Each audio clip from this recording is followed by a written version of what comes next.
O Beira-Rio ficou pequeno pro Fluminense, que virada espetacular, de um time que mais do que qualquer outro merece estar nessa final. Chegou o momento da reparação histórica, de colocar 2008 definitivamente para trás. Muita gente duvidou, mas o Flu entregou, aliás não entregou não, encantou e desde o começo da Libertadores. Melhor campanha num grupo com o campeão argentino, o avassalador River Plate, que conheceu o dinizismo no seu estado mais puro e simples. 2 gols de John Arias e uma assistência dele pro cara da noite, o papai do River Plate. O hat-trick do Germancano foi de tirar o chapéu. Mas sim, tudo bem, o Boca Juniors fez uma fase de grupos melhor do que a do Fluminense, mais de 70% de aproveitamento, só uma única derrota e 2 gols sofridos. Mas calma aí, vamos falar de nível técnico? Melhor não, né? Vale mais a gente falar do craque da Libertadores, do artilheiro, do jogador com mais participação em gols nessa Liberta, 12 bolas na rede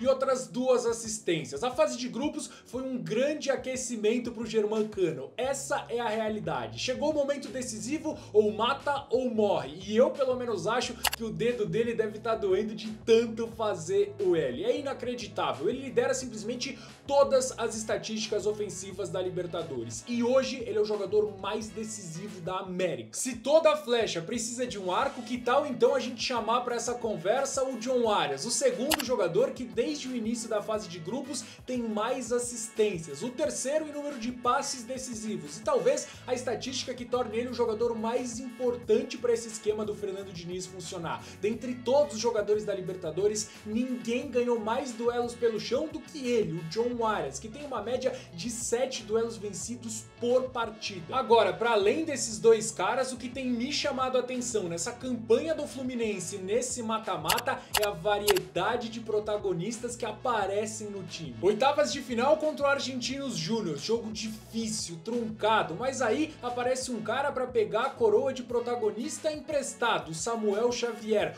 um golaço no apagar das luzes, isso no jogo de ida. Na volta ele também fez o dele, e para fechar a conta, o primeiro de mais um dessa lista de personagens da campanha histórica do Fluminense, o presidente John Kennedy, o ex-bad boy que há 7 meses defendia a rebaixada Ferroviária no Campeonato Paulista, recebeu um voto de confiança do Fernando Diniz, mas era só para ser opção no banco de reservas do Fluminense. Como assim ele virou o 12º jogador? Foi fundamental na classificação nas quartas de final contra o Olímpia, e muito mais do que isso, né? A cavadinha nojenta que ele deu no Rocher, um dos melhores goleiros dessa Libertadores, colocou ele hoje como o 4º jogador com mais participação em gols na Liberta. Pode parecer ladainha de jogador o que eu vou falar aqui, mas é a realidade. É quando o coletivo tá bem que o individual aparece. Vamos falar do Romero então, o goleiro menos vazado dessa Libertadores, um pegador de pênaltis nato. Se o Boca Juniors está na final com 6 empates e esse aproveitamento aí é muito por conta dele, mas ó,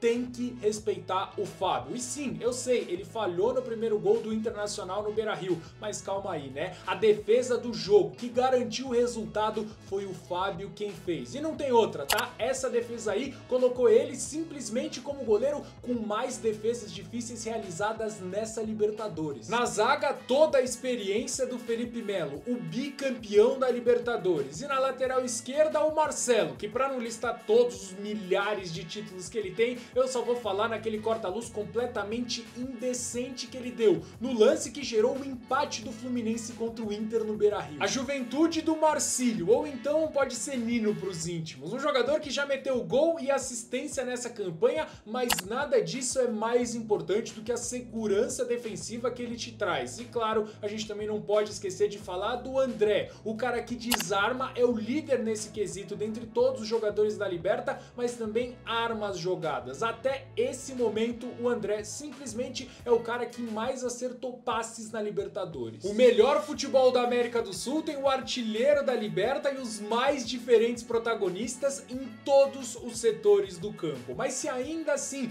você quiser mais um motivo para acreditar no título inédito da Libertadores do Fluminense, que tal então uma final disputada no Maracanã? Aí não tem jeito, a América do Sul inteira vai ficar louca da cabeça.